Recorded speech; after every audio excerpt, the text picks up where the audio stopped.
grace and the peace of God the Father and our Lord Jesus Christ be with each and every one of you as we continue in our morning devotions here on the Home Base Ministries Network. For your cup of joe, good morning. How is the evangelist Dexter Friday Sambri Del Rosa? Today we are in the third epistle of John. One more time, let me bring to your knowledge that the only writings that are included in the Bible are those of which Jesus is the center of it all. So to you who may be looking at all events taking place, plant that deeply in your mind so it will always affect your thought.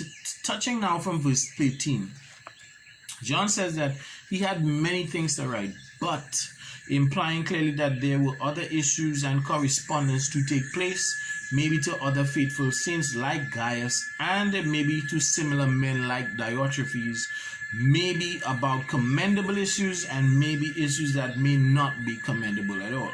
However, whatever they were, this epistle shows that issues have to be addressed, and none should lay dormant as if we did not see them, or in cases where we act as though they are not relevant. If that's how your church is operating, then that in itself is an issue to be addressed. By now, you should observe the formal manner in which the church conducted its affairs, even as you take note that this is the third recorded epistle of John to different locations, and even in this third epistle, he mentions that another epistle had been written unto the church. I hope there that those of you who belong to churches begin to see that there is a correct way to secure the affairs and handling of the church, and stop turning a blind eye and acting like you do not see what's taking place, as if you do not have the wisdom to approach certain situations, which I tell you right now is unprincipled and unbiblical.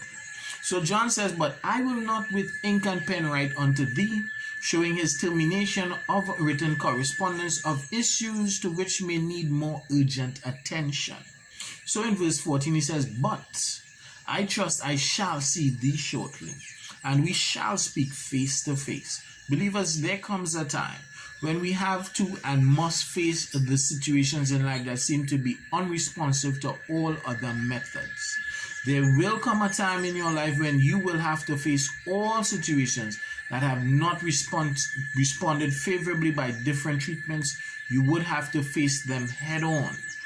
As John said, if it will be, we shall speak face to face. To some of you, it may be situations on the job, in your health, your faith, your relationships, or whatever may apply to your circumstances right now. Matters in the church today, meet it head on and face to face. Meet it face to face with the truth, and the truth is Jesus Christ. Do not play with your problems anymore. It is time to cast them out. Peace be unto thee. To have read what John wrote, that he was coming to deal with situations, may have caused quite an effect. Only what I can imagine, knowing the sternness of the man from his previous writings. You see that peace that John leaves them with?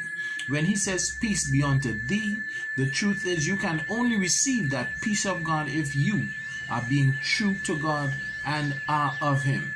Otherwise it would cut deeply trying to receive it. John then concludes the epistle to Gaius, who represents the church, saying, our friends salute thee, and tells him to greet the friends by name, meaning to show you that there are many who will support you, even though some Diotrephes may raise their heads, whether it be on your job or in your life's circumstances, or especially in the church.